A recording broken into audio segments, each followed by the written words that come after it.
The champagne flute slipped from my fingers, crystal shattering against marble as I stared at my own brushstrokes being sold for $330,000. Ashley stood beside the auctioneer, radiant in designer silk, accepting congratulations for her masterpiece, while I stood frozen in my server's uniform. 16 years I'd believed that painting was lost forever, destroyed in the basement flood that took everything else. But there it was, my signature carefully painted over with hers, my soul being sold to strangers, while my own daughter-in-law smiled like she'd created magic instead of committing the perfect crime. Comment your location and subscribe to stay connected. Time to dive into the story. Let me tell you how I ended up serving champagne at the very gallery where my stolen dreams were being auctioned off to the highest bidder. Because sometimes life has a twisted sense of humor, and sometimes that's exactly what you need to find your backbone again. 3 months earlier, I'd been Margaret Thompson, 68 years old and invisible to everyone except bill collectors and grocery store clerks who barely glanced up when I counted exact change. My husband Robert had been dead for 8 years, leaving me with a mortgage I couldn't afford and memories that didn't pay rent. My son David visited twice a year with his wife Ashley, just long enough to remind me how disappointed they were in my choices. "Mom, you could have been somebody," David would say, glancing around my cluttered apartment with that particular expression children reserve for parents who've failed to live up to their potential. All that talent just wasted. He wasn't wrong about the talent part. Once upon a time, Margaret Thompson had been Maggie Hartwell, the girl who painted landscapes so real you could smell the wildflowers and feel the morning mist. I'd won a scholarship to the Chicago Art Institute, had a gallery interested in my work, had dreams bigger than the small Kansas town where I grew up. Then Robert happened. Sweet, steady Robert with his accounting degree and sensible life plan. Marriage at 22, David at 24, and suddenly art became something I did when I had time. The studio became a guest room. The easel got moved to the garage, and eventually the brushes got packed away in boxes marked someday. After Robert died, I'd tried to find those boxes, tried to remember who I used to be, but someday had been buried under 8 years of grief and financial struggle. The basement flood 2 years ago had taken what was left of my artistic past. Canvases, brushes, even the photographs of my work, gone, or so I thought. When David mentioned that Ashley had gotten a job at the prestigious Whitmore Gallery downtown, I'd felt a flutter of something that might have been pride. At least one person in the family was making something of themselves in the art world, even if it was just selling other people's dreams. "Ashley's doing really well," David had said during his last visit. "She's got such an eye for talent. Eleanor Price thinks she has real potential as a curator." I'd smiled and nodded, playing the supportive mother-in-law role I'd perfected over the years. What else was I going to say? That watching someone else live the life I'd given up made my chest feel like it was filled with broken glass? When Eleanor Price called me personally to offer a job serving at gallery events, I'd been too surprised to say no. "Ashley had recommended me," she said. "Thought I might enjoy being around art again." "It's not much," Eleanor had explained in her crisp, cultured voice. "Just serving champagne and canapes at openings and auctions. But Ashley mentioned you had an artistic background, and I prefer staff who appreciate what we're displaying." The pay was decent, and honestly, I needed the money. Social Security barely covered rent, let alone food and utilities. So I'd said yes, bought a simple black dress that didn't make me look like a discount store refugee, and showed up for my first event 3 weeks ago. The Whitmore Gallery was everything I'd dreamed of in my youth. White walls showcasing carefully curated pieces, perfect lighting that made every painting glow, hushed conversations where words like composition and brushwork were spoken with reverence. Walking through those rooms with a tray of champagne, I felt like a ghost visiting her own funeral. Ashley had been kind but distant during my first few shifts, acknowledging me with polite nods while she guided wealthy collectors through the exhibitions. She looked perfect in this environment, sophisticated, educated, speaking the language of art with easy confidence. Everything I might have been if I'd made different choices, but tonight was special. Tonight was Ashley's first major auction as assistant curator, featuring emerging contemporary artists. The centerpiece was a landscape piece that Eleanor had called absolutely stunning during the preview. I'd been arranging champagne flutes for the early arrivals when I first saw it, displayed prominently in the main gallery with its own spotlight. The blood had rushed from my head so fast I'd gripped the serving table for support. It was my painting. Not similar to something I might have done, not reminiscent of my style. It was literally the landscape I'd painted of Miller's Creek in the summer of 2008, every brushstroke exactly as I remembered it. The creek winding through tall grass, the old oak tree with its gnarled branches, the afternoon light filtering through leaves I'd spent weeks perfecting. But the signature in the bottom right corner read, A. Thompson, in Ashley's careful script, painted over what I knew had been my own M. Hartwell. I'd stood there staring, telling myself I was wrong, mistaken. Maybe grief and age had scrambled my memories. Maybe I was seeing things that weren't there. But then I'd noticed the tiny flaw that proved it was mine. A spot near the creek where I'd accidentally mixed too much blue into the green and spent hours trying to fix it. The spot that looked like a mistake to everyone else, but meant hours of frustration to the artist who'd created it. My painting, my work, being sold with Ashley's name on it. The auction began at 8, and I served champagne with hands that barely trembled. On the outside, I was invisible Margaret Thompson in her simple black dress. On the inside, I was screaming. When the auctioneer called Lot 17, Ashley Thompson's remarkable debut piece, I'd positioned myself at the back of the room with a perfect view. The bidding started at $50,000. The price climbed steadily as hands shot up around the room, numbers being called that made my minimum wage existence feel even smaller. Ashley stood near the front, her face glowing with false modesty, as people congratulated her between bids. She was wearing the pearl necklace I'd given her for Christmas 2 years ago, back when I could still afford gifts that mattered. 100,000, 150, 200,000. David appeared beside her, his arm around her shoulders, both of them watching their future get brighter with every bid. Their future built on my stolen past. 300,000, 310, 330,000. Going once. That's when the champagne flute fell from my numb fingers, crystal exploding against the marble floor like a gunshot. Heads turned, Ashley's included, and for one terrible moment our eyes met across the crowded room. I saw recognition flash across her face. Not guilt, not shame. Recognition and calculation, like someone doing rapid math in their head. Sold $330,000 for this remarkable piece by Ashley Thompson. Applause filled the room while I knelt to pick up crystal shards with fingers that wouldn't stop shaking.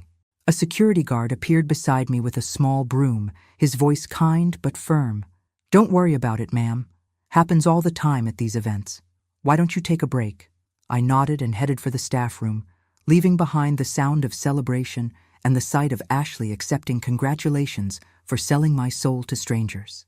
In the tiny break room, I sat on a folding chair and stared at my hands. 68 years old, and I'd just watched my own daughter-in-law steal 16 years of my life in broad daylight. The worst part wasn't even the money, though $330,000 was more than I'd make in a decade of serving champagne. The worst part was how good she was at it, how naturally she accepted praise for work that had cost me months of early mornings and late nights, trying to capture light the way God intended it.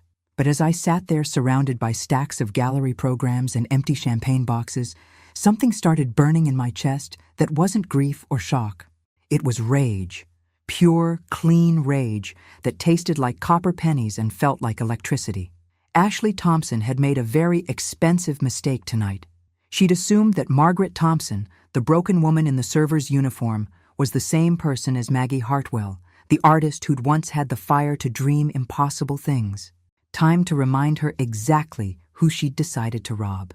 I didn't go home after the auction.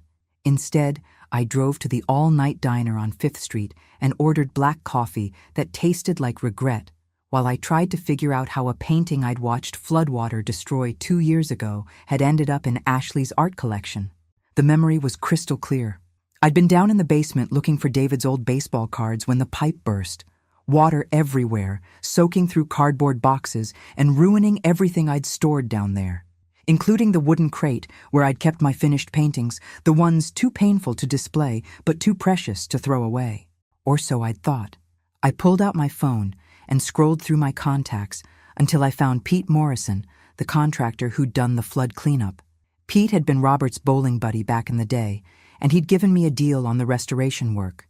Maybe he'd remember something I'd forgotten. He answered on the fourth ring, his voice thick with sleep. "Margaret? Jesus, what time is it?" "Pete, I need to ask you about the basement flood at my old house, the cleanup you did 2 years ago." "Margaret, it's after midnight. Can't this wait until morning?" "Did you save anything from those boxes? The ones that got water damaged?" A pause. "Some of it, yeah. Nothing you wanted to keep, you said. Told me to throw it all away." My heart started pounding. "Where did you throw it away?" "Well, that's the thing. My nephew Danny was helping with the cleanup, and he asked if he could take some of the art stuff. Said his girlfriend was into painting and might be able to restore some pieces." "You told me you didn't care what happened to it." "Danny Morrison. Ashley's maiden name was Morrison." "Pete, what's your nephew Danny's last name?" "Morrison. Why?" "And his girlfriend. What was her name?" "Ashley something. Pretty girl, real interested in art. Said she might be able to save some of your paintings." "Why are you asking about this now?" I hung up without answering and sat in the diner booth, my coffee going cold while pieces clicked into place like bullets loading into a gun. Ashley Morrison. She'd been Ashley Morrison when she started dating David 8 years ago, fresh out of art school with a degree and no talent. I'd met her at Sunday dinner, watched her flip through art books and nod along when David talked about my wasted potential. She'd been so interested in my artistic background, asking questions about techniques and periods. I'd thought she was being polite, trying to bond with her future mother-in-law. Instead, she'd been shopping. The flood had been 2 years ago, just before David and Ashley got married. Perfect timing to acquire a collection of original artwork and plenty of time to plan how to use it. I drove home in the pre-dawn darkness, my mind clearer than it had been in years. By the time I reached my apartment, I had a plan that would have made Robert proud. He'd always said I was too trusting for my own good, but he'd also taught me to keep detailed records of everything important. In my bedroom closet, behind winter clothes I rarely needed, was a shoebox containing the documentation of my artistic life. Photographs of paintings, sketches, even some old exhibition programs from my college years. Everything I'd need to prove that Ashley Thompson's remarkable debut piece had been painted by Margaret Hartwell in the summer of 2008. I spread the photos across my kitchen table like playing cards, looking for the one I remembered taking of the Miller's Creek landscape. There it was, third photo in the stack, showing my painting on the easel in the garage studio. The date stamp on the back read July 15, 2008. The signature clearly visible was M. Hartwell, but I needed more than old photographs. I needed expert testimony, documentation, something that would hold up if this went legal. I made my first call at 9 in the morning to Dr. Patricia Wells, my old art professor at the community college. Patricia had kept in touch over the years, always encouraging me to get back to painting. She'd know how to verify artistic authenticity. "Margaret, what a lovely surprise. How are you doing?" "I'm doing better than I have in years, actually." "Patricia, I need your help with something unusual.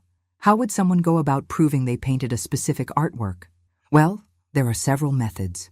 Photographic documentation, signature analysis, even paint composition testing in extreme cases. Why do you ask?" I told her everything. Ashley, the stolen painting, the auction, even Pete Morrison's nephew Danny. Patricia listened without interrupting, making occasional sounds that suggested she was taking notes. "Margaret, this is serious fraud we're talking about. Art fraud, the kind that involves federal charges and prison time." "I know. That's why I need to do this right. I can help you document your work and provide expert testimony about your artistic style and techniques. I still have some of your pieces from class, and I kept photographs of student work from that period." "But Margaret, you need to understand what you're taking on. This isn't just about the money." "What do you mean?" "Your daughter-in-law didn't just steal one painting. If she was willing to do this once, she's probably done it before. How many other pieces from your collection did she acquire during that flood cleanup?" The question hit me like ice water. I'd painted dozens of pieces over the years, maybe hundreds if you counted all the studies and smaller works. Pete had said Danny's girlfriend was interested in art stuff, not just one painting. "Patricia, I need your help to find out what else she might have taken. Come to my office this afternoon. Bring everything you have. We're going to build a case that will make the art world sit up and take notice. After hanging up, I sat at my kitchen table staring at the photographs scattered across the surface. Each one represented hours of work, pieces of my soul I'd thought were lost forever. How many of them were sitting in Ashley's apartment right now, waiting for their moment in the spotlight? My phone buzzed with a text from David. Ashley told me you were working the auction last night. How exciting that you got to see her big debut. We're taking her to celebrate tonight. Dinner at Romano's at 7 if you want to join us. I stared at the message for a long moment, then typed back, I'd love to hear all about her artistic inspiration. Because if Ashley wanted to play the role of successful artist, she was going to discover that the woman she'd robbed had some very specific questions about where that inspiration came from. And Margaret Thompson, invisible server of champagne and forgotten mother-in-law, was done being polite. Romano's was the kind of restaurant where David took clients he wanted to impress, all white tablecloths and wine that cost more per bottle than I spent on groceries in a month. I arrived precisely at 7, wearing my best dress and the kind of smile that had gotten me through 40 years of marriage to a man who thought feelings were best kept to yourself. Ashley was radiant, holding court at a corner table, while David beamed beside her like a proud manager who'd discovered the next big thing. She'd changed from her gallery clothes into something soft and artistic, all flowing fabric and carefully arranged jewelry that whispered, successful creative type. Margaret! David stood to hug me, his cologne expensive and his enthusiasm genuine. I can't believe you got to see Ashley's triumph firsthand. What were the odds? Astronomical, I agreed, taking my seat across from them. Ashley, you must be thrilled. $330,000. Quite a return on investment. Her smile flickered for just a moment, too quick for David to notice. I've been working on that piece for months. It's wonderful when something you've poured your heart into finds the right home. Months, I repeated thoughtfully. Tell me about your process. Where did you find inspiration for such a detailed landscape? Ashley's eyes met mine across the candlelit table, and I saw her making calculations. How much did I know? How much did I suspect? How much could she afford to admit? I spend a lot of time outdoors, she said carefully. There's something about natural settings that speaks to me. The way light changes throughout the day, how water moves through landscapes. Miller's Creek is particularly beautiful in summer, I said, watching her face. This time the reaction wasn't quick enough to hide. Ashley's fork paused halfway to her mouth, and David glanced between us with the confused expression of someone who'd missed part of the conversation. I'm sorry, Ashley said. You're painting. It's Miller's Creek, isn't it? The old oak tree. The bend in the water where the current slows down. I used to take David there when he was little. Remember, honey? You loved catching minnows by that fallen log. David lit up with the memory. Oh my God, yes. We used to spend hours there. Ashley, I can't believe you painted our old fishing spot. When did you even see it? Ashley set down her fork with deliberate precision. I explore a lot of locations for inspiration. Sometimes I photograph places and work from memory later.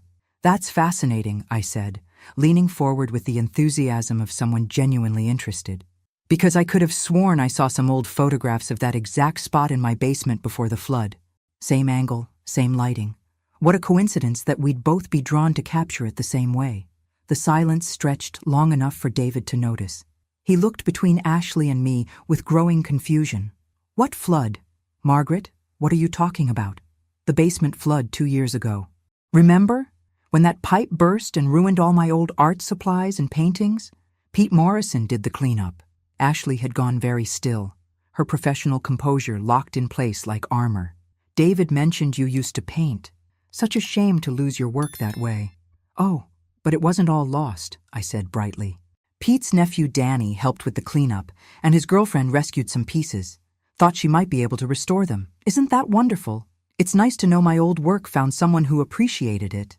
David was frowning now, pieces clicking together in his engineer's mind. Ashley, your maiden name was Morrison. Is Danny your cousin? The waiter chose that moment to appear with our wine, giving Ashley time to construct her response. When he left, her smile was perfectly calibrated, apologetic but not guilty. I should have mentioned it earlier. Yes, Danny's my cousin. When he told me about the water-damaged paintings, I offered to look at them, Most were beyond saving, but a few had potential. I've been studying restoration techniques. So you restored Margaret's paintings? David asked, looking pleased at this family connection he'd somehow missed. I tried to save what I could, Ashley said. But restoration can be transformative. Sometimes you end up with something quite different from the original. I nodded thoughtfully. Different how? Well, water damage often obscures original signatures, makes it impossible to authenticate the original artist. And sometimes the restoration work is so extensive that it becomes a collaboration between the original artist and the restorer. The piece becomes something new. She was good, I had to admit, not just at lying, but at constructing lies that sounded reasonable to someone who didn't know better. David was nodding along, clearly impressed by his wife's artistic knowledge and generous spirit. That's amazing, Ashley. So Margaret's old paintings inspired your new work? In a way, she said, meeting my eyes directly. Sometimes the past provides a foundation for future creativity. I smiled and raised my wine glass. To future creativity built on solid foundations. We drank, and Ashley's hand was steady as glass, but I saw the message in her eyes, clear as painted words. I know that you know, and I'm not afraid. The rest of dinner passed with surface pleasantries, and David's excited chatter about Ashley's promising career. She'd been accepted into a group show next month, had 2 galleries interested in her work, possibly a solo exhibition in the spring, all built on the foundation of my stolen life's work. When we said goodbye in the restaurant parking lot, Ashley hugged me with the affection of a dutiful daughter-in-law. Thank you for coming tonight, Margaret. It means so much to have family support. Family should always look out for each other, I replied, squeezing her back with equal warmth. I can't wait to see what you come up with next.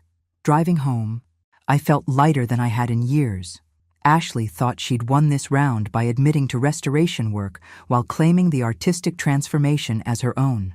She'd constructed a story that protected her from accusations of outright theft while still allowing her to profit from my work. But she'd made 2 critical mistakes tonight. First, she'd underestimated how much I'd learned about strategic patience during 40 years of marriage to Robert Thompson. And second, she'd assumed that Margaret Thompson, grieving widow and occasional champagne server, was the same person as Maggie Hartwell, who'd once been fierce enough to believe she could paint the world exactly as she saw it. Tomorrow, I'd call Dr. Wells and share Ashley's interesting theory about restoration as artistic collaboration. Then I'd call Pete Morrison and ask some very specific questions about exactly which pieces Danny had taken from my collection. Because if Ashley wanted to play the game of artistic attribution and collaborative restoration, I was about to teach her some rules she'd never learned in art school. Starting with the most important one, always know exactly who you're stealing from. Dr. Patricia Wells's office at the community college was exactly as I remembered it from my continuing education classes 15 years ago. Paintings covered every available wall space. Some professional pieces, but mostly student work that showed promise. She'd always believed in displaying potential alongside achievement. Margaret, you look different, she said, studying me over her reading glasses. Determined? I like it. I spread my documentation across her desk. Photographs, sketches, even the detailed notes I'd kept about paint colors and techniques for each piece. 40 years of marriage to an accountant had trained me to document everything. Tell me about this restoration theory Ashley presented, Patricia said, reviewing the photographs. She claimed water damage made original signatures unreadable, and that extensive restoration work creates a collaboration between original artist and restorer, essentially arguing that the restored piece becomes a new work of art. Patricia snorted. That's complete nonsense from a legal standpoint. Restoration work, no matter how extensive, doesn't transfer artistic ownership.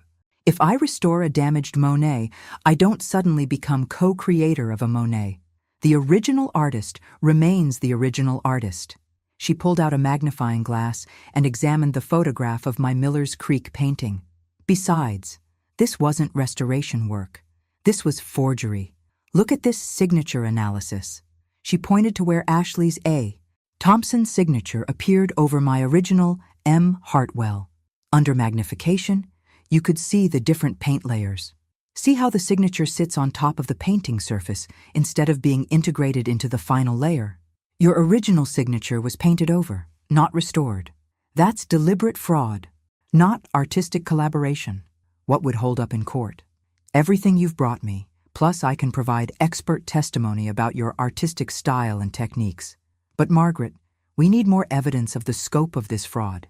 How many pieces are we talking about? I handed her the list I'd compiled after calling Pete Morrison that morning. 23 paintings, ranging from small studies to major works like the Miller's Creek landscape. Pete remembered because Danny had borrowed his truck twice to transport everything. My God, Patricia breathed. If she's selling these at auction prices similar to the Miller's Creek piece, we're talking about potential fraud worth millions of dollars. There's something else, I said, pulling out my phone. I did some research on Ashley's artistic career this morning. I'd spent hours online, tracing Ashley Thompson's professional history. Art school graduate with mediocre grades, no gallery representation before marrying David, no sales or exhibitions in her own name until 18 months ago. Then suddenly, a meteoric rise with sophisticated landscape work that garnered immediate critical attention. Her artistic style supposedly matured dramatically right around the time of my basement flood, I continued. Before that, her work was described as promising but lacking technical sophistication. Patricia was taking notes rapidly. We need to see her other pieces, the ones she's claimed as original work. I have an idea about that. Ashley mentioned she's in a group show next month at the Riverside Gallery. I could attend the opening. Better than that, Patricia said, her eyes lighting up with the enthusiasm of someone who'd found an intellectual puzzle worth solving. I know the curator at Riverside. Helen Martinez and I went to graduate school together. She'd be very interested in questions of artistic authenticity, especially if there's fraud involved. She reached for her phone. Helen, it's Patricia Wells. I need your help with something that might be right up your alley. How familiar are you with Ashley Thompson's work? I listened to one side of a conversation that grew increasingly interesting. Helen Martinez, apparently, had some concerns about Ashley Thompson's rapid artistic development. The sophistication of technique didn't match the timeline of her supposed artistic education. There had been whispers in the art community about the authenticity of her work. Helen wants to meet with you, Patricia said after hanging up. Tomorrow afternoon at 2. She's been building her own file on Ashley Thompson, and your documentation might be exactly what she needs. Driving home, I felt the satisfaction of pieces falling into place. Ashley had built her career on my stolen work, but she'd gotten greedy. Instead of selling 1 or 2 pieces quietly and building a modest reputation, she'd created a body of work too sophisticated for her supposed artistic background. That evening, David called with his usual weekly check-in. His voice was excited, full of news about Ashley's expanding opportunities. Mom, you won't believe this. Ashley just got offered a solo exhibition at the Whitmore Gallery in 6 months. Eleanor Price thinks she could be the next major landscape artist. We're talking about a 20-piece show with sale prices starting at $50,000. 20 pieces. The exact number I'd estimated Ashley had stolen from my collection. That's wonderful, dear. Ashley must be thrilled about the opportunity to display her life's work. She's been working non-stop, preparing new pieces for the show. I barely see her anymore. She's completely focused on making this exhibition perfect. I bet she was. Creating new, original works from stolen paintings probably took considerable time and effort. David, has Ashley ever talked about her artistic influences, where she draws inspiration from? You know, it's interesting you ask. She's mentioned studying historical landscape techniques, looking at how earlier artists captured natural light and water movement. She says, understanding the masters helps her develop her own voice. Understanding the masters, or understanding how to paint over their signatures and claim their work as her own. After hanging up, I sat in my quiet apartment and thought about justice. For 16 years, I'd believed my artistic life was finished. Not just ended, but erased, literally washed away in a basement flood that seemed like final proof that my creative dreams had been foolish all along. But my work hadn't been destroyed. It had been stolen. Its value finally recognized by someone who understood its worth better than I'd understood it myself. Ashley Thompson had built a career on the foundation of my artistic ability, and now she was planning a major exhibition to cement her reputation as a talented landscape artist. She'd made one crucial miscalculation, though. She'd assumed that Margaret Thompson, invisible serving woman in her simple black dress, would never discover what had been taken from her, and even if she did discover it, she'd never have the courage or knowledge to fight back. Tomorrow, I'd meet with Helen Martinez and add my documentation to whatever file she was building. Then I'd attend Ashley's group show opening and see exactly how many of my stolen pieces were being displayed under her name. Because Ashley Thompson was about to learn that some collaborations are less voluntary than others, and some restorations involve giving work back to its rightful creator. Helen Martinez met me at a coffee shop near the Riverside Gallery, carrying a leather portfolio that looked serious enough to contain legal documents. She was younger than I'd expected, maybe 40, with the kind of focused intensity that made her seem like someone who didn't waste time on small talk. "Mrs. Thompson, thank you for meeting with me. Patricia Wells showed me your documentation, and frankly, it confirms suspicions I've had about Ashley Thompson's work for months." She opened her portfolio and spread out photographs of Ashley's pieces from various exhibitions over the past year. 8 paintings total, all landscapes, all showing a level of technical sophistication that Helen found suspicious. "Look at this progression," she said, pointing to dates and venues. 18 months ago, Ashley Thompson was a recent art school graduate with basic skills. Then suddenly, she produces work like this. The photographs showed paintings I recognized, though Ashley had done enough alteration work that casual observers might not notice. My summer meadow study had become her wildflower reverie. My winter stream scene was now titled Frozen Contemplation. "The technical jump is impossible," Helen continued. "You don't go from student-level work to this kind of mastery in 18 months. Not without years of intensive study or access to work by master artists. Or access to finished paintings you can claim as your own," I said quietly. "Exactly. Patricia explained your flood situation and the connection through Ashley's cousin. Mrs. Thompson, I believe Ashley has been systematically passing off your work as her own, probably for over a year." Helen pulled out another set of photographs, these showing detailed shots of signatures and brushwork. "I've been documenting every piece of hers I could access. Look at these signature overlays." Under close examination, each painting showed the same pattern. Original signatures painted over with Ashley's careful script, just like the Miller's Creek landscape that had sold for $330,000. "This is systematic art fraud," Helen said firmly, "and next week's group show will give us the opportunity to document it properly. What do you need from me? I need you to attend the opening as my guest. Bring your documentation and be prepared to identify your original work. I'll have a photographer there to document everything we find." She handed me a business card. "There's something else you should know. I've been in contact with the FBI's art crime team. They've been investigating a rise in art fraud cases involving emerging artists, and Ashley Thompson's rapid success fits their pattern." FBI. The weight of what Ashley had done was starting to sink in. This wasn't just a family dispute about old paintings. This was federal crime. "Helen, what happens to David? My son. He has no idea what Ashley has been doing. If he's genuinely uninvolved, he should be fine legally. But Mrs. Thompson, this is going to destroy their marriage. Financial fraud, criminal charges, prison time. Your daughter-in-law is looking at serious consequences." I thought about David's excited phone calls, his pride in Ashley's success, his plans for their future built on her artistic career. 42 years old, and still naive enough to believe the best about people he loved. "He deserves to know the truth," I said finally. "The truth will come out regardless. The question is whether you want to control how and when, or let the FBI investigation proceed without your input." Friday morning, 1 week before the group show opening, I called David and asked him to meet me for lunch. He suggested our usual place, a casual restaurant where he could eat quickly between client meetings. He arrived exactly on time, already checking his phone for messages while he kissed my cheek in greeting. Success in his engineering consulting firm had made him busier but not necessarily happier.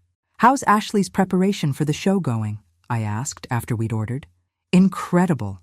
She's been working 16-hour days, perfecting every detail. The gallery wants her to include some earlier pieces to show artistic development, so she's been going through her whole portfolio. Earlier pieces, my stolen paintings that Ashley was planning to display as examples of her artistic growth." "David, I need to tell you something important about Ashley's art. He looked up from his phone, finally giving me his full attention. What do you mean? I told him everything.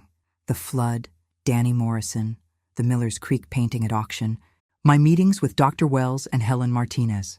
I kept my voice calm and factual, the way Robert used to present financial information to clients.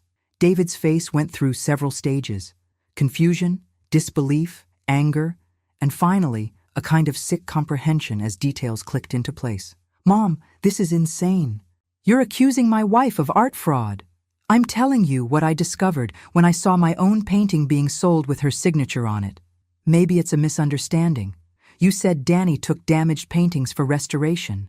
Maybe Ashley genuinely thought they were beyond saving and that her restoration work made them new pieces. I pulled out my phone and showed him the photograph Patricia had taken of the signature overlay on the Miller's Creek piece. Does this look like restoration work to you? David stared at the image for a long time. His engineering mind, trained to analyze structural problems and identify their causes, was applying the same logic to his marriage. Jesus Christ, he whispered finally. How many paintings are we talking about? 23 that I can document. Probably more that I didn't photograph or forgot about. And the value? If they're selling for prices similar to the Miller's Creek piece, potentially millions of dollars. David put his head in his hands.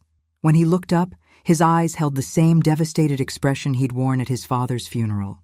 What do I do, Mom? You talk to Ashley before next Friday's opening. Give her a chance to explain or come forward voluntarily. After that, Helen Martinez and the FBI will handle it. The FBI? His voice cracked slightly. Mom, Ashley could go to prison.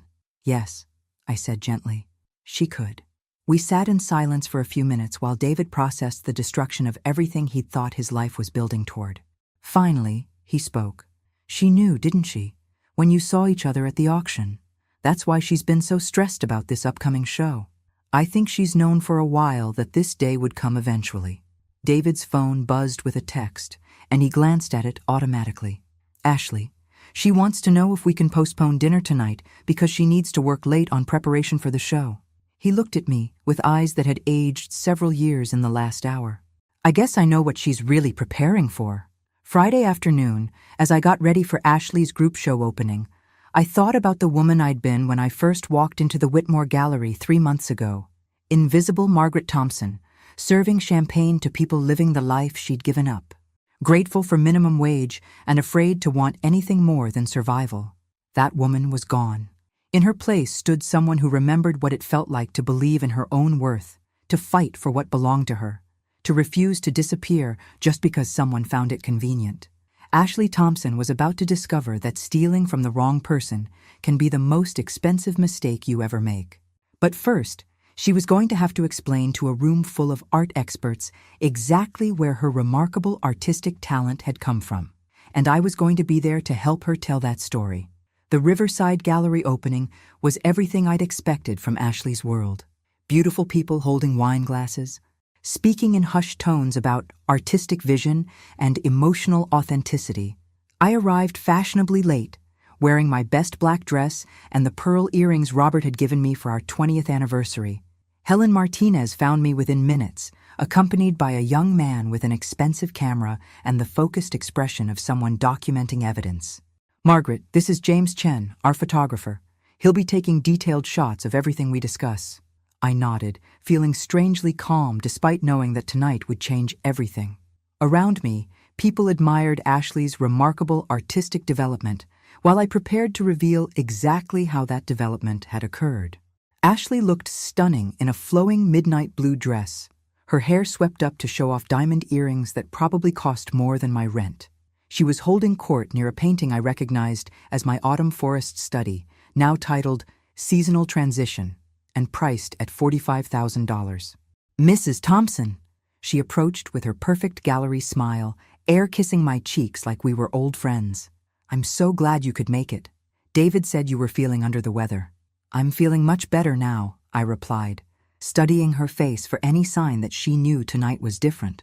Seeing your work displayed so beautifully is quite inspiring. Her smile never wavered, but I caught the quick glance she shot toward the gallery entrance, looking for David, probably, or maybe Helen Martinez, whose reputation in the art authentication world Ashley would certainly know. "I'd love to hear about your artistic process for this piece," I said, gesturing toward my stolen autumn forest. "The way you've captured the light filtering through the leaves is remarkably sophisticated." "Oh, you know how it is," Ashley laughed, the sound perfectly pitched for nearby listeners. "Sometimes inspiration just strikes, and your hands seem to know exactly what to do. Indeed they do, especially when they've had years of practice capturing that exact lighting effect." This time her smile did falter, just for a moment. "I'm sorry?" "Nothing important," I said pleasantly. "I was just remembering how I used to spend hours in that same forest, studying how afternoon light changes the color temperature of autumn leaves." Ashley's eyes sharpened, and I saw her making rapid calculations. Around us, other gallery visitors continued their conversations, unaware that they were witnessing the opening moves of a much more serious game. "Margaret, you should meet some of the other artists," Ashley said, her voice carrying a subtle warning. "I'd hate for you to spend the evening dwelling on the past." "Oh, I'm very interested in the present, and the future, for that matter." Helen Martinez appeared beside us with perfect timing. "Ashley, congratulations on a wonderful showing. I'm Helen Martinez from the Riverside Curatorial staff. Could I ask you a few questions about your artistic development?" I watched Ashley's face carefully as Helen introduced herself. Recognition and concern flashed across her features before being replaced by professional courtesy. "Of course, though I should mention my husband will be arriving soon, and I promised to introduce him around." "This won't take long," Helen said smoothly. "I'm particularly interested in how your technique has evolved over the past 2 years. Your earlier work showed promise, but this level of sophistication represents quite a leap." "Intensive study," Ashley replied, "and mentorship from experienced artists." "Could you tell me about these mentors? I'm always interested in how emerging artists develop their skills." Ashley glanced around the room, clearly looking for an escape route. It was mostly informal, learning from established techniques, studying historical approaches to landscape painting. Fascinating. "And this piece?" Helen gestured toward my autumn forest. "The brushwork here shows mastery of techniques that usually take decades to develop." "Sometimes talent develops in unexpected ways," Ashley said, her voice growing cooler. Helen pulled out her phone and showed Ashley a photograph. It was the picture I'd taken of my original autumn forest painting in 2007, complete with my signature and the date stamp on the back. "Would you say this earlier version influenced your current work?" The color drained from Ashley's face as she stared at the photograph. Around us, conversation continued, but the three of us stood in a bubble of sudden electric tension. I'm not sure what you're implying," Ashley said carefully. "I'm not implying anything," Helen replied. "I'm asking direct questions about artistic provenance and authenticity. Questions that the FBI art crime team will also be asking next week." Ashley's composure finally cracked. "I think this conversation is over." "Actually," I said quietly, "I think it's just beginning. Because you see, Ashley, that photograph Helen just showed you? I took it 13 years ago of a painting I created. The same painting you've been selling as your own work." Ashley looked between Helen and me, her perfect gallery persona dissolving into something closer to panic. "You can't prove anything." "Oh, but we can," Helen said pleasantly. "Signature analysis, paint composition testing, photographic documentation going back over a decade. Mrs. Thompson has been remarkably thorough in documenting her artistic work. David chose that moment to arrive, and I watched Ashley's face as she saw him approaching. He looked terrible, hollow-eyed and exhausted, like a man who'd spent the week watching his entire world collapse. "Ashley," he said quietly when he reached us, "we need to talk." "Not here," she hissed. "Not now." "Then where? When? After the FBI arrests you?" The words carried further than David intended, and nearby conversations began to falter as people turned to look at us. Ashley's career was built on reputation and connections, and David had just threatened both in front of her professional community. "David, you're causing a scene," Ashley said through gritted teeth. "I'm causing a scene? You've built our entire life on stolen art, and I'm the one causing problems?" Helen stepped smoothly between them. "Perhaps we should continue this discussion somewhere more private." But Ashley was already moving, pushing through the crowd toward the gallery's back exit. I followed, my heart pounding with the knowledge that everything was finally coming to a head. In the alley behind the gallery, Ashley turned on me with fury that was no longer hidden behind professional courtesy. "You vindictive old woman. You couldn't stand that someone actually made something of your mediocre work. My mediocre work that you've sold for hundreds of thousands of dollars. Work that was rotting in your basement. Work you'd given up on. I saved those paintings and made them mean something." David stared at his wife like he'd never seen her before. "Ashley, you stole from my mother. I rescued art from oblivion and gave it the recognition it deserved. Your mother was serving champagne for minimum wage while masterpieces gathered dust in her apartment." The casual cruelty of her words hit me like a physical blow. In Ashley's mind, I was just an obstacle to be removed. My life's work nothing more than raw material for her ambitions. "You're right about one thing," I said quietly. "I had given up, but you made a mistake, Ashley. You assumed I'd stay given up." Police sirens were growing louder in the distance. Helen had apparently made good on her threat to involve law enforcement. Ashley heard them too. Her expression shifted from fury to calculation as she realized her options were narrowing rapidly. "This isn't over," she said, looking directly at me. "You have no idea what you're destroying." "I have every idea," I replied. "I'm destroying a criminal enterprise built on my stolen life's work, and I'm enjoying every minute of it." The police cars turned into the alley, their lights painting the brick walls in red and blue. Ashley Thompson's career as a celebrated emerging artist was about to come to an abrupt end, but my career as someone who refused to be invisible was just getting started. The arrest was surprisingly anticlimactic. No dramatic handcuffs or shouting, just two federal agents in dark suits explaining Ashley's rights while she maintained her composure with the skill of someone who'd been preparing for this moment. "Mrs. Hayes, you're under arrest for conspiracy to commit art fraud, wire fraud, and money laundering. You have the right to remain silent." I watched from the gallery doorway as they led her to an unmarked sedan. David stood motionless in the alley, looking like someone who'd just witnessed a car accident involving his entire future. Agent Sarah Martinez, no relation to Helen, apparently found me 20 minutes later as I sat in the gallery's back office, giving my statement to a young FBI technician named Williams. "Mrs. Thompson, we're going to need your cooperation for the investigation. This case appears to be larger than we initially suspected." "Larger how?" Agent Martinez sat across from me, her expression serious. "Your daughter-in-law wasn't working alone. We've been tracking a network of art fraud cases involving restoration work on supposedly damaged pieces. Ashley Thompson was part of a sophisticated operation. The implications hit me like ice water. How many other artists has she stolen from? We're not sure yet. But we've identified at least 12 other cases where emerging artists have shown suspicious improvements in technical skill, often coinciding with access to collections of damaged artwork." Williams looked up from his laptop. "Mrs. Thompson, when you spoke with Pete Morrison about the cleanup, did he mention anyone else being interested in the damaged paintings?" "Danny Morrison was the only one he mentioned, Ashley's cousin." "We need to talk to Danny Morrison," Agent Martinez said, "and we need a complete inventory of every piece that was taken from your collection." Over the next 3 hours, I provided the most detailed artistic autobiography of my life. Every painting I could remember, techniques I'd used, even the specific brands of paint I'd preferred. Williams photographed my documentation while Agent Martinez asked questions that revealed just how much the FBI already knew about Ashley's operation. "Mrs. Thompson, did Ashley ever mention other artists she was mentoring or collaborating with?" I thought back to gallery conversations I'd overheard during my champagne-serving days.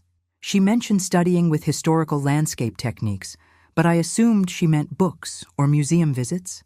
We think she meant studying actual historical paintings that had been reported as damaged or destroyed. Insurance fraud combined with art theft, essentially. The scope of what Ashley had been involved in was staggering, not just stealing from one grieving widow, but participating in a systematic looting of American artistic heritage. David found me in the FBI office at midnight, looking like he'd aged a decade in a single evening. "Mom, I'm so sorry. I had no idea." "I know, honey. She's been lying to me for years, about everything. Her family background, her artistic training, even how we met. Agent Martinez looked up from her files. Mr. Thompson, what do you mean about how you met? David rubbed his eyes tiredly. Ashley told me she was working as a gallery assistant when we met. But tonight I found out she was actually working for a restoration company that specialized in insurance claims. She'd been targeting collections that had suffered damage. Including mine, I said quietly. Including yours. She researched you after learning about the flood through Danny. Found out you were a widow with no close family, someone who wouldn't be likely to pursue legal action even if she discovered what had been taken. The calculated nature of Ashley's crime was somehow worse than random theft. She'd studied my life, identified me as a suitable victim, and built a relationship with my son specifically to gain access to my stolen artwork. There's something else, David continued. I found files in her home office, documentation about other artists, other collections. Mom, Ashley wasn't just stealing your work. She was running a business built on art fraud. Agent Martinez leaned forward. What kind of documentation? Photographs, research notes, even financial projections about the value of stolen pieces. She had folders on dozens of artists. David, we need to see those files, Agent Martinez said. Tonight, if possible. They're in our home safe. Ashley doesn't know I have the combination. By 3 a.m, I found myself sitting in Ashley and David's pristine living room while FBI agents photographed the contents of a safe that contained the business records of a multi-million-dollar art fraud operation. The files were meticulous. Ashley had documented everything, where pieces were acquired, how much restoration work was needed to make them saleable, which galleries were likely to accept questionable provenance, even which art critics could be influenced to write positive reviews. My folder was thick, containing photographs of all 23 paintings Danny had taken, plus detailed notes about my artistic style and techniques.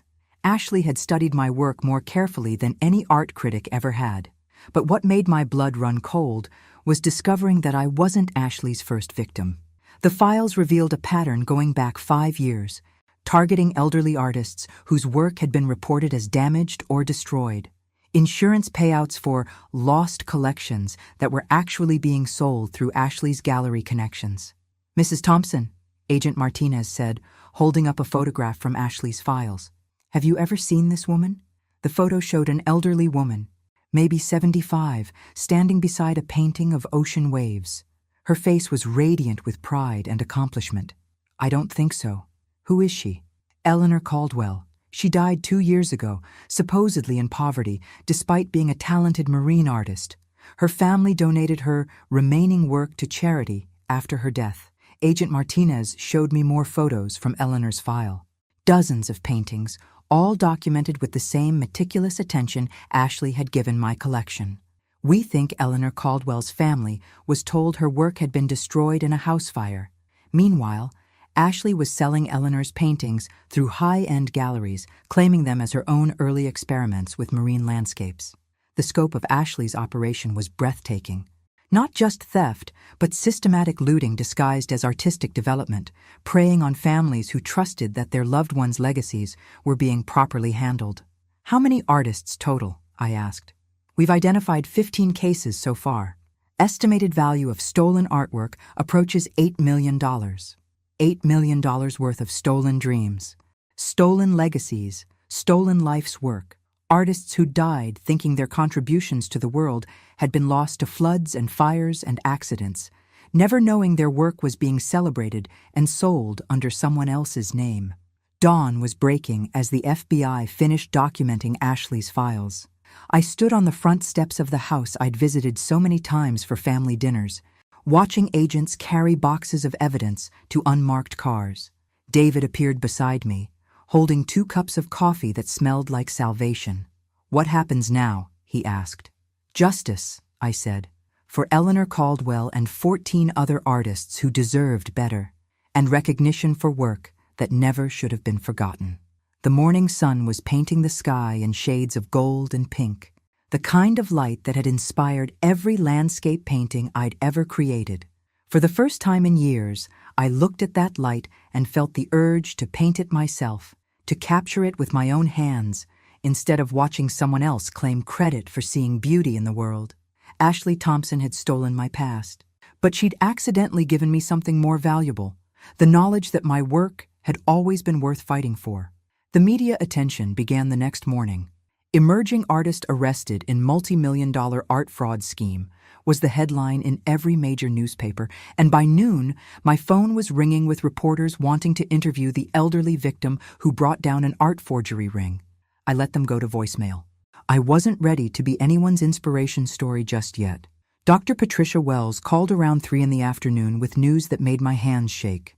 "Margaret, I've been contacted by the Whitmore Gallery. They want to host a retrospective of your original work. They're calling it Recovered, the Art of Margaret Hartwell. My work isn't famous enough for a retrospective. It is now. 16 of your pieces have been selling for 6-figure prices over the past 2 years. You're already a recognized artist. You just didn't know it." The irony was sharp enough to cut. Ashley's theft had made me more successful than I'd ever been when I was actually creating the work. "Patricia, I haven't painted in 8 years. Then maybe it's time to start again." That evening, I drove to the storage unit where I'd kept Robert's things after selling the house. Behind boxes of his accounting files and old furniture, I found the art supplies I'd packed away after his death. Brushes still stiff with old paint, tubes of color that might still be usable, the small easel I'd used for quick studies. Loading everything into my car felt like an archaeological dig into my own past life. Who was Margaret Hartwell? Could she still exist?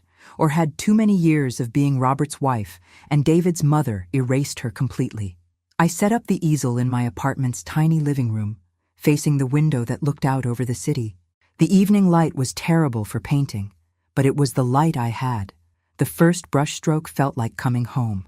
I painted for 3 hours straight, losing myself in the familiar rhythm of color and composition. Nothing ambitious, just a simple study of the view from my window. But my hands remembered things my mind had forgotten. How to layer colors for depth, how to suggest texture with just a few quick strokes, how to capture light as it changed and moved. When I finally stepped back to look at what I'd created, tears blurred my vision. It wasn't my best work, but it was mine. Created by my hands, signed with my own name, belonging to no one but me. The next morning, I woke to find my story on the front page of the arts section. The reporter had found Eleanor Caldwell's daughter, who'd provided quotes about her mother's lost paintings being recovered through my case. "My mother died thinking her life's work had been destroyed," Linda Caldwell was quoted as saying. To learn that someone was selling her paintings and claiming credit for her artistic vision, it's devastating, but also validating. Mom's work was good enough to steal. I called Linda Caldwell that afternoon. She lived 3 hours away in the same coastal town where her mother had painted marine landscapes for 40 years. "Mrs. Caldwell, this is Margaret Thompson. Margaret Hartwell, I should say." "Oh my God, you're the one who brought this whole thing to light. I've been wanting to thank you. I think we should meet. All of us. All the families affected by Ashley's fraud." "That's a wonderful idea. There are things the FBI hasn't told the media yet. Things about how extensive this operation really was." We arranged to meet the following Saturday at Eleanor Caldwell's former studio, which Linda had preserved exactly as her mother left it. The drive along the coast gave me time to think about legacy and recognition, about how Ashley's crime had revealed the value of work that was supposed to have been forgotten. Eleanor Caldwell's studio was a converted garage facing the ocean, with windows positioned to capture natural light throughout the day. Her final painting was still on the easel, an unfinished seascape that showed a master's understanding of water and light. Linda was a woman my age, maybe 65, with her mother's artistic eye and her father's practical nature. She'd been a teacher for 40 years, raising her own family while helping Eleanor maintain a modest career, selling paintings to local tourists and seasonal residents. "Mom never sold a painting for more than $500, Linda told me as we looked through Eleanor's remaining work. "She always said she painted for joy, not money, but seeing her pieces sell for $50,000 each under someone else's name, it proves she was better than she ever knew. That's what hurts most. Mom died thinking she was just a hobbyist, a nice lady who painted pretty pictures for tourists. I understood that pain intimately. How many artists die believing their work wasn't important enough to matter, never knowing that someone else would later recognize its true value? Linda, I want to organize something, a group exhibition featuring recovered work from all the artists Ashley stole from. Not as victims, but as the accomplished artists we actually were. Linda's eyes lit up with the same enthusiasm I'd seen in Patricia Wells when she recognized a good idea. A celebration instead of a memorial, she said. Mom would have loved that. We spent the rest of the afternoon planning. Linda had contacts in the coastal art community, and I had newfound connections through the FBI investigation and media coverage. Together, we could create something that honored the original artists while exposing the full scope of Ashley's crimes. Driving home, I felt something I hadn't experienced in years, the excitement of a project worth my full attention and energy. Not just recovering my stolen past, but building something new from the wreckage Ashley had created. My phone rang as I reached the city limits. David, calling with news that made me pull over to listen properly. Mom, Ashley's lawyer called. She wants to make a deal with the FBI. She's offering to provide information about the entire forgery network in exchange for reduced charges. What kind of information? Names, locations, financial records. The FBI thinks she was just a mid-level operator in something much bigger. So Ashley wasn't the mastermind I'd assumed her to be. She was another kind of victim, recruited and used by people who'd recognized her desperation for artistic success and exploited it for their own profit. It didn't excuse what she'd done, but it explained how a small-town art school graduate had managed to orchestrate such sophisticated fraud. She'd had help, guidance, probably threats to keep her in line. David, how are you handling all this? I'm leaving her, he said quietly.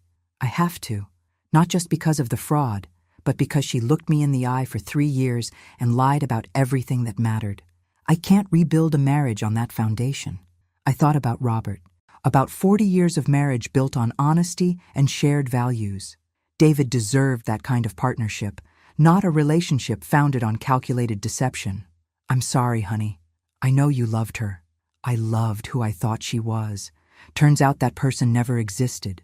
After hanging up, I sat in my car watching sunset light paint the sky in colors that demanded to be captured on canvas. Tomorrow, I'd call the Whitmore Gallery about the retrospective. I'd start planning the group exhibition with Linda Caldwell. I'd begin the process of reclaiming Margaret Hartwell from the ashes of Margaret Thompson's invisible life. Ashley had stolen my past, but she'd accidentally shown me that I still had a future worth fighting for.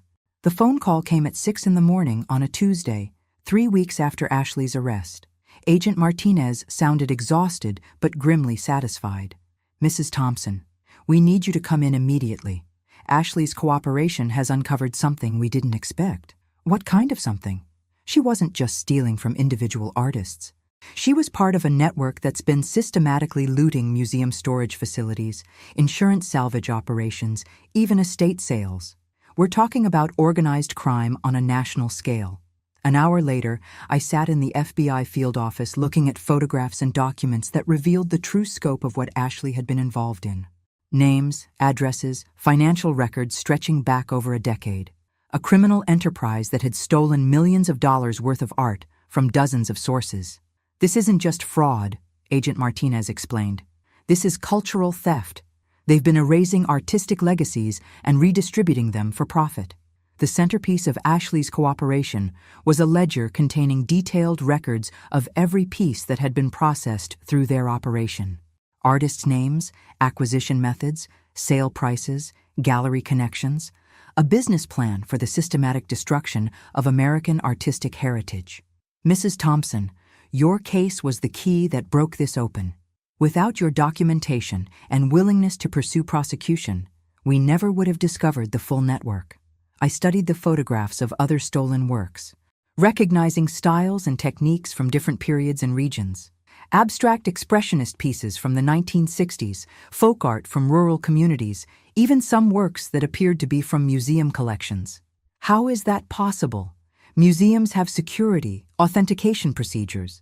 Storage facilities are less secure than exhibition areas. Many museums have thousands of pieces in storage that rarely get reviewed or inventoried. A few missing items can go unnoticed for years, especially if they're replaced with documentation claiming the pieces were damaged or destroyed. Agent Martinez handed me a folder marked Recovery Operations. Inside were photographs of artwork being returned to families. museums and estate collections that had been told their pieces were lost forever. "This is what your courage made possible," she said. 17 families have gotten their loved ones' work back. 4 museums have recovered pieces they thought were permanently lost. And we've identified the location of approximately 300 additional stolen pieces. I looked at photo after photo of people holding paintings. Sculptures, drawings, artists' legacies returned to their rightful owners. Elderly women like Linda Caldwell seeing their mother's work again. Adult children discovering that their father's sculptures hadn't been destroyed in warehouse fires after all. What happens to Ashley? She'll serve time, but probably less than if she hadn't cooperated. The information she's provided will help us prosecute the organizers of this operation, people who've been stealing from artists for over a decade. That afternoon, I drove to David's apartment. He'd moved out of the house he'd shared with Ashley within days of her arrest. He looked healthier than he had in weeks, like someone who'd stopped carrying a weight he hadn't realized was there. "Mom, I've been thinking about what you said about rebuilding your artistic career. What about it? I want to help, not financially. I know you don't need that anymore, but practically. You're going to need a studio, proper equipment, maybe assistance with exhibitions and marketing." The offer touched me more than he probably realized. David had spent years politely dismissing my artistic ambitions as hobbies, and now he was offering to help make them real. "David, are you sure? You have your own career to rebuild. My career is fine. It's my life that needs rebuilding. I want to do something that matters, something that helps instead of just making money." We spent the evening making plans. David would use his engineering background to help design a proper studio space, and his business connections to navigate the practical aspects of launching an artistic career at 68. I would focus on creating new work and organizing the group exhibition Linda Caldwell and I had been planning. The Whitmore Gallery had agreed to host Recovered, The Art of Margaret Hartwell in 6 months, giving me time to create new pieces alongside the exhibition of my original work. Eleanor Price had been surprisingly enthusiastic about the project, perhaps recognizing the publicity value of being associated with a case that had received national attention. "Margaret, you've become something of a folk hero in the art world," Eleanor had told me during our planning meeting. "The artist who brought down a forgery ring. People are fascinated by your story. I didn't want to be a folk hero. I wanted to be an artist. But if notoriety helped me rebuild my career and honor other stolen legacies, I could accept being both." That evening, I set up my easel and began work on a painting I'd been planning for weeks. Not a landscape this time, but a portrait. Eleanor Caldwell, painted from the photograph Linda had shown me, standing beside her easel with the ocean behind her.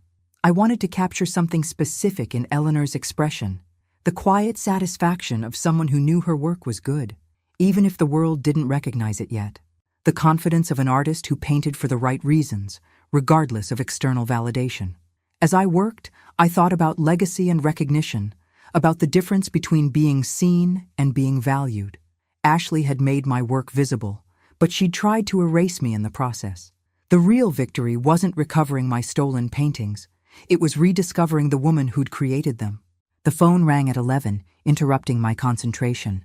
Linda Caldwell, calling with excitement that carried clearly across the phone line.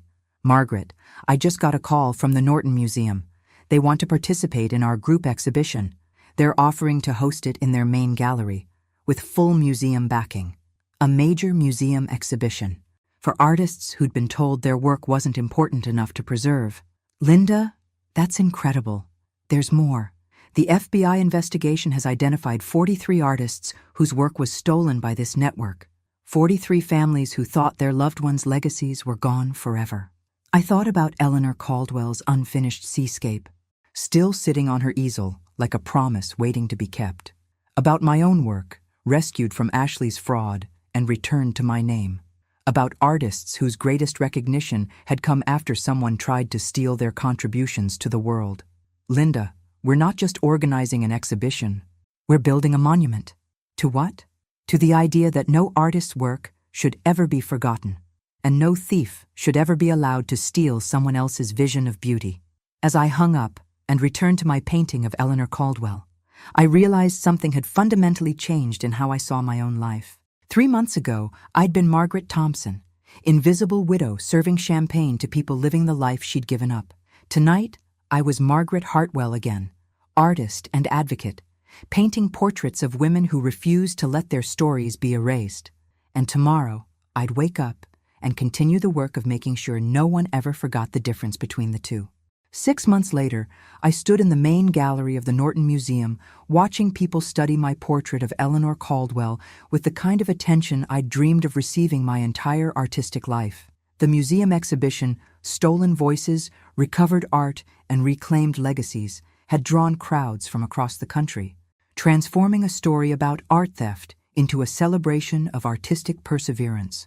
But tonight's real victory wasn't the crowds or the critical acclaim. It was Linda Caldwell standing beside her mother's recovered seascapes, telling visitors about Eleanor's 40-year career, painting the same stretch of coastline with unwavering dedication to capturing light on water. She never wanted fame, Linda was explaining to a young art student.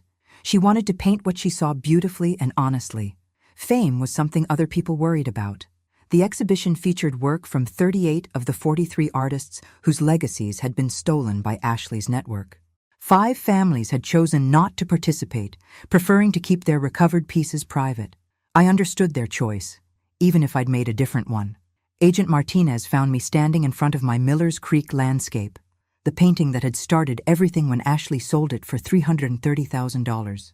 Tonight, it was displayed with its original signature restored and a detailed placard explaining its journey from creation to theft to recovery.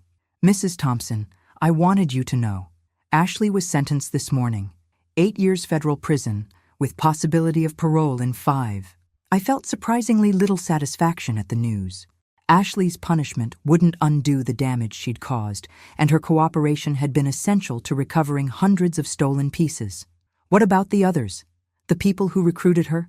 Most are facing much longer sentences. The organizer, a man named Marcus Webb, got 25 years. He'd been running this operation since 2008, stealing from artists' estates and insurance claims across 15 states. 25 years seemed appropriate for someone who'd made a career of erasing other people's legacies. Webb would spend the rest of his productive life in prison, while the artists he'd robbed would finally receive the recognition they'd deserved all along. David appeared beside us, looking proud in the way parents do when their children exceed expectations. Mom, the Times reviewer wants to interview you about the new pieces you created for this show.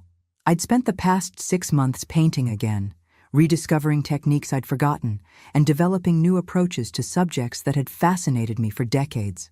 The 12 new paintings in tonight's exhibition represented the most sustained creative period of my life, work that belonged entirely to me, without question or theft. David, I'm not sure I'm ready for that level of attention. Mom, you've become one of the most recognized landscape artists in the country. The Whitney wants to acquire 3 of your pieces for their permanent collection. The Whitney Museum. I thought about 22-year-old Maggie Hartwell, fresh out of art school and dreaming of exactly this kind of recognition. She would have been terrified and thrilled by tonight's success. At 68, I felt mostly grateful.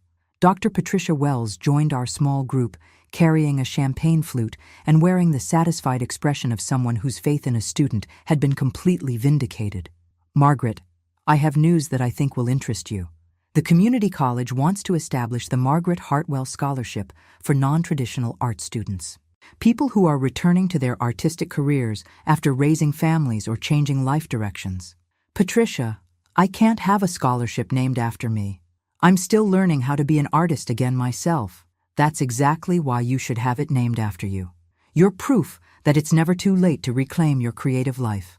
As the evening continued, I found myself thinking about identity and reinvention, about the difference between who you are and who others decide you should be. For 8 years after Robert's death, I'd accepted the role of diminished widow, someone whose productive life was essentially finished. Ashley's theft had accidentally revealed that my productive life had never actually ended. It had just been interrupted. Eleanor Price from the Whitmore Gallery approached as I stood contemplating my newest painting, a self-portrait I'd titled Artist at Work, showing myself painting in my apartment studio. Margaret, I hope you'll consider a solo exhibition with us next year. Based on tonight's response, I think you could easily fill our main gallery. a solo exhibition at the Whitmore Gallery, where this entire journey had begun when I watched Ashley sell my stolen work. The symmetry was almost too perfect to believe. Eleanor, I'll need time to create enough new work for a full show. Take all the time you need. Good art can't be rushed.